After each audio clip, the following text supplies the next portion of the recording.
All right, so let's get going. Welcome back to the HVAC Game Weekly Live Call with your host Victoria and me, Sasha. I started out as a building engineer back in 2011.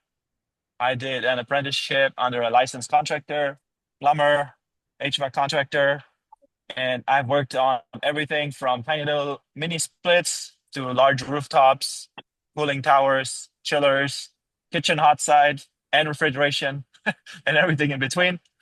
So, yeah, I just established this community to share some of the knowledge that I've gained over the past 14 years and to help new technicians getting into the industry have an easier time of troubleshooting without all the headaches and the costly mistakes and stuff like that, and just to give back as well. So, with all of that out of the way, do we have any community questions today? Yes, the community question is why do they use a three-phase contactor for a single-phase equipment? Oh, well, that's a good question.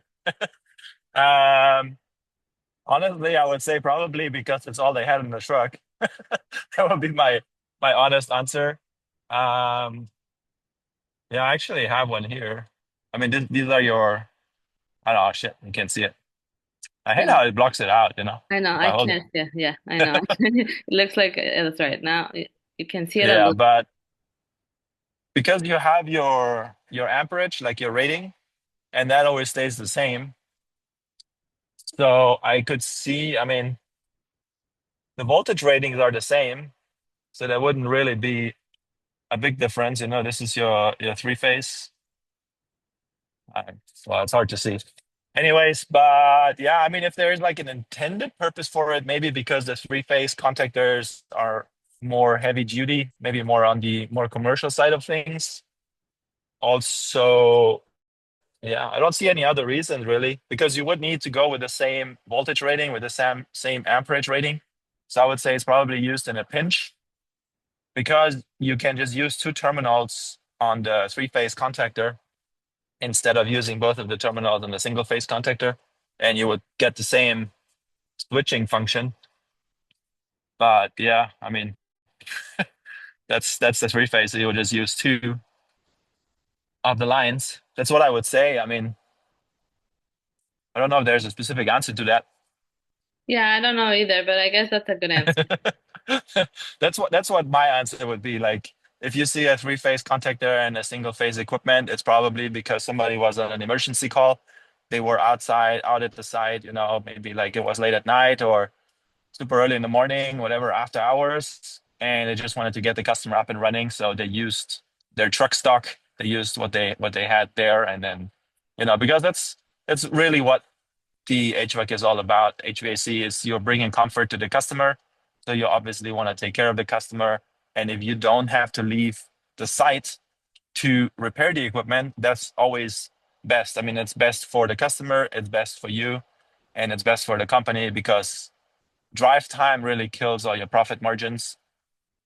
Yeah, that's what I would say to answer that. Okay, cool. That's good. Well, that's a community question. That's what we have. Oh, that's the only one. Okay, good. So, I mean, if we have Jose on here, does he have any specific question? Because otherwise, we'll move ahead. Okay. So my topic for today is how to move ahead in the slow season. And it's different for every single state, for every single company when there is a slower season, but generally it is accepted that the winter time is a slower season for the HVAC industry. I've honestly not experienced that too much because in building maintenance, you really have a usually like 40-hour schedule. You're there on site, even if something happens or if nothing happens, you are there on site to prevent stuff, to keep track of stuff, to observe things. And last year, while I was working for the company that I'm working for now, there was maybe like 1 or 2 weeks where I didn't get 40 hours, which is very nice. This year definitely is different. And there are several weeks where, like 2 days ago, which is why I'm thinking about this topic, is I had one call. It took me 2 hours to finish. So I was literally back home, like before lunch even. So it's like sometimes it can be very frustrating. And I'm kind of noticing it myself because I'm like, okay, I want to work. I'm here to provide a service, like a value. Like I wanna fix shit, really. Sorry for my swearing, but I just wanna repair equipment. So I've been thinking about this, like how can you use the slower season to your advantage? And I have come to the conclusion that you should just invest in yourself. That is, I mean, it can take many forms. It can be either researching new tools that might help you to get specific things done. Like now we have all of the coil cleaning season coming up. I know in Texas we have many sites on the commercial end that do not have water connections readily available. You sometimes have to run 300 feet of hose just to get to a water outlet. So investing into one of the battery operated backpack cleaning solutions from any of your manufacturers might be a smart idea. It's an investment. It will save you time. You can fill it up. You can take it on the roof. It will make things faster. But just going out there, looking on YouTube, looking on social media, finding out what other technicians do to speed up their workflow, that is one aspect of it. The other aspect is investing into your knowledge. And that is finding out training classes, seeing where the industry is going, which from my company, I'm hearing a lot of customers are moving towards VRV or VRF equipment, the variable refrigerant flow. So it's the one condenser with the many different heads, and you're regulating the amount of refrigerant that goes to each unit. So you can even have some units that are heating and some that are cooling on the same condenser. So keeping up with the industry trends, maybe going to a class. I went to a Daikin class earlier this year. I'm looking for Lennox classes on that, but just looking for areas that you might be weak in, which, for example, for me, I'm just going to be very honest, it's economizers. I'm not the strongest on economizers because I learned most of my HVAC stuff in Florida. And where I worked, they just didn't have that many economizers. There were a few, but it wasn't like I was working on economizers all the time. So the necessity was not there to learn it. And just looking for those areas where you see that you're lacking knowledge, where maybe when you go on a service call, it takes you longer to figure out what's going on.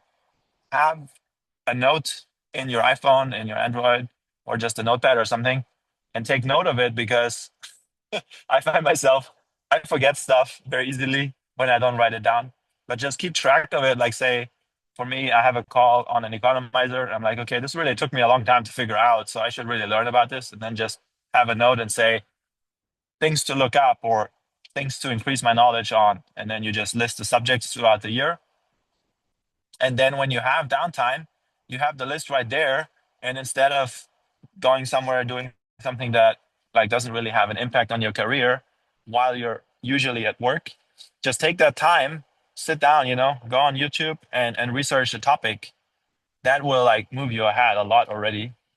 And then next time there might be a call that you wouldn't be able to take because you're not like the pro on it, that now you have more knowledge on, that now you can take. So it will expand your ability to run service calls and will make you more valuable as a technician and therefore provide more work for the future. So that's one of the things that you can do. As I said, you can pay for training classes or research training classes.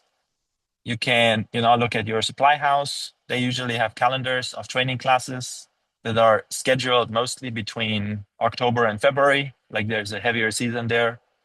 So you can ask at any supply house, really, just ask your sales rep to give you a calendar. They might refer you to a website. Sometimes they have a handout.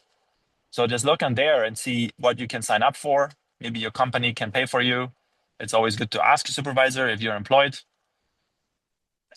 All of those are things that you can really do to move ahead in the slow season. And the cool thing about training in person is if your company reimburses you for it, they will usually also pay for the time there. So not only do you gain a new skill, but you also get paid for training. Like I know it's not every company is the same, but I've seen it both ways, like yes or no, but it never hurts to ask. So that's one thing you can do from the training side of things, just enhancing your knowledge. Another thing is you can find online groups of technicians that are collaborating. I'm just gonna shamelessly say like the HVAC Game Skool Community, where we have over 180 technicians all working and collaborating together. You can just join one of those groups and throw in questions or take part in discussions that are going on there, because you see people from all over the world, and everybody has different questions. Everybody's at a different step in their career, and just by looking at the conversations that are going on in those HVAC specific groups, you will learn and expand your knowledge. Like there's things that I didn't even think about, which is really stupid to say, but the first time I saw like a reefer, the refrigeration units, like the truck mounted, the cooling units, I'm like, what is that? Like somebody mentioned reefer, and I'm like, what is that? And I've been in HVAC for 10 years, but I just like wasn't my lane. And I didn't even know that term existed. So just by taking part in conversations that you might not normally get an opportunity to, that will help you move ahead. So that's on the training side of things. Um, Another thing that's not so much of taking advantage of the slow season, but it's maybe looking into getting work not at a different company, but in a different area of the company. Like let's say you have a slow season, and there's two aspects to that is, one is sometimes companies have different divisions. So if you're working, let's say in the residential division, but they have a light commercial section of it, ask if they need help in the light commercial, and if you can be a ride along for a more seasoned tech in that specific area, and learn on the job, learn with that person, ask questions, like enhance your knowledge there. Or I know companies that they have an industrial arm, they have a controls division, they have a rooftop, they only do commercial. Then so you have like all of these different sections of the company, and it never hurts to ask if they need help somewhere else. That way you get hours and you get paid to learn. So that's even better. But that's one of the things that you could do. The other thing that you could do is just ask if there is job opportunities outside of your normal work area. Let's say, I mean, I'm in Austin, Texas. Let's say there is no work in the Austin market. I can say, okay, what if I travel to Dallas for a week? Is there a lot of opportunities? That will also, like, that will benefit you in many ways. One is that you're out of town. Like, if you can afford that to be out of town and do that, it will give you more hours. It will give you a per diem usually. So you're out of your normal area. So you might also get new customers, different equipment, and you're going to probably have a different dispatcher, going to have a different person like that you're in contact with in the office. So it will again pay you to expand your horizon and learn more, because you have different units, you have different systems, you have different people you interact with, you have a different city that you're in. So it kind of like, for me, I always look at it, growth happens when you get out of your comfort zone. So to really grow, you need to be uncomfortable. And my motto, I'm trying to live by it, is be comfortable being uncomfortable. So in HVAC, that's very appropriate because you're always learning something new. But I feel like some technicians, especially if you're new, you think that you have to be like in the zone, like all the time. You need to know everything all the time. And in my experience, that doesn't happen.